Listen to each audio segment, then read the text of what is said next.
Thank you. We have a couple of sayings that carry significance on Capitol Hill. One of them is, if everything's an emergency, then nothing is.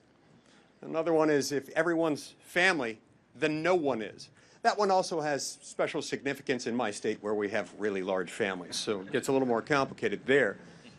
But the idea is that it does matter to be a citizen. And if you are not a citizen, there are certain things that implies. One citizen, one vote. That's how it's supposed to work. That's how it's always been. That's what federal law currently requires.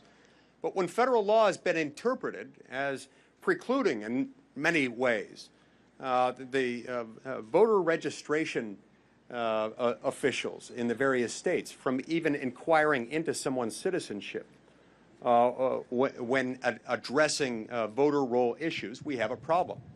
So this is a piece of legislation that we should pass right away. It's legislation that really ought to pass unanimously in both houses of Congress very, very quickly. Because the only reason to oppose this that I couldn't think of would be if you're comfortable with or even somehow want non-citizens to vote. And non-citizens, in some cases, to influence the outcome of elections and make them different. Look, we all know that that's a problem. Just think about this for a minute. Nobody knows for sure how many non-citizens live in the United States, so we have to rely on estimates.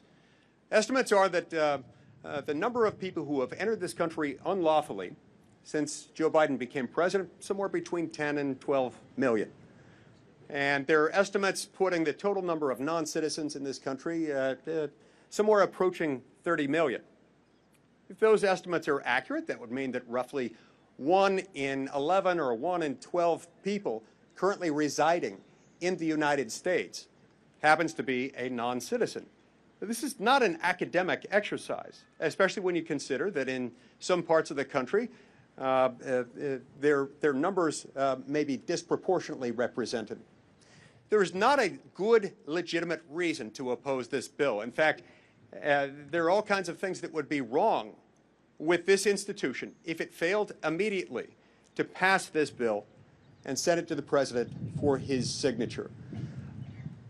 We can all acknowledge that federal law prohibits non-citizens from voting in federal elections. And the fact that we don't have any mechanism in place currently to bring that about is folly. Look, every time you go just about anywhere, do just about anything, you can see examples of where you have to prove who you are. Something as simple as starting a job. You know you're going to have to show up. You're going to have to process all the I-9 paperwork. And if you're a U.S. citizen, you're going to need to show up with either your birth certificate or a U.S. passport indicating that you once have demonstrated proof of your citizenship and of your U.S. birth. So why shouldn't some of those same standards apply, making exceptions in the absence of available documentary proof where necessary when registering to vote? This is a sacred responsibility, one that we can't treat lightly.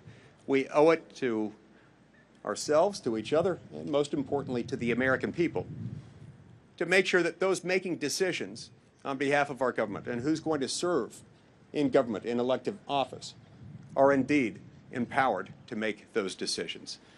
The Constitution and our commitment to it requires nothing less. Thank you.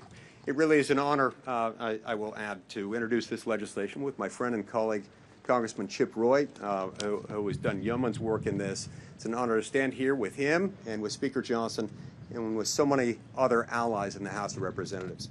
In the Senate, we already have a growing list of co-sponsors, including Senators Kramer, Cruz, Tuberville, Marshall, Budd, Kennedy, and Scott of Florida. Thank you.